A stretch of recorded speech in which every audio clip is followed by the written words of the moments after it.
Andre Russell ছাড়াও KKR দলে আসতে চলেছে বিশাল দুই পাওয়ার হিটার। কেকেআর 2025 সালের মেগা অকশনে কোন দুই পাওয়ার হিটারকে নিতে চলেছে তাদের দলে সমস্ত কিছুই জানাবো এই ভিডিওতে। তবে তার আগে শ্রেয়স আয়ার না সূর্যকুমার যাদব কাকে আপনি ক্যাপ্টেন হিসাবে কেকেআর দলে দেখতে চাইছেন কমেন্টে অবশ্যই জানাবেন। আপনারা প্রত্যেকেই জানেন এবারের আইপিএলের আগে মেগা নিলাম হবে, সেখানে প্রতিটি দল তাদের 5 থেকে 7টি প্লেয়ার ধরে রাখতে পারবে, বাকি প্লেয়ারকে তাদের রিলিজ করতে হবে।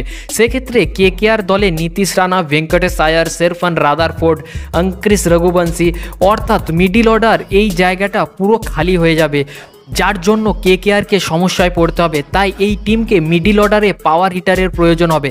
সবার প্রথমে যে নামটা উঠে আসছে তিনি হচ্ছেন গ্ল্যান ম্যাক্সওয়েল। তিনি একজন শক্তিশালী ব্যাটসম্যান এবং দারুণ বোলার। কখনো কি ভাবতে পারছেন গ্ল্যান ম্যাক্সওয়েল যদি কেকেআর টিমে চলে আসেন তাহলে কেমন হবে? তিনি কি করে মাঠে ঝড় তুলতে পারেন তা আমরা প্রত্যেকেই জানি। তার ব্যাটিং স্টাইল এবং বোলিং দক্ষতা আমাদের কেকেআর টিমকে শক্তিশালী করে তুলতে পারে।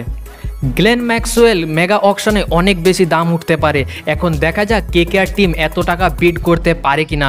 তবে উনি যদি টিমে আসেন তাহলে দলের ভারসাম্য কিন্তু অনেক গুণ বেড়ে যাবে। আর একজন বিখ্যাত পাওয়ার হিটার হচ্ছে সিমরন হেটমায়ার। উনি একটি শক্তিশালী middle order batsman. Simran Hetmyer যখন ব্যাটিং করেন মনে হয় যেন বলটা আকাশে উড়ছে। কল্পনা করুন উনি যদি কেকেআর টিমে আসেন তাহলে কেমন চমক লাগতে পারে। আমার মতে এই দুইজনের মধ্যে একজন প্লেয়ার কেকেআর টিমে অবশ্যই দেখা যাবে 2025-এ। আপনি কি ভাবছেন গ্ল্যান ম্যাক্সওয়েল না সিমরন হেটমায়ার কাকে কেকেআর দলে যোগ দেওয়া উচিত? আপনি কমেন্টে অবশ্যই জানাবেন।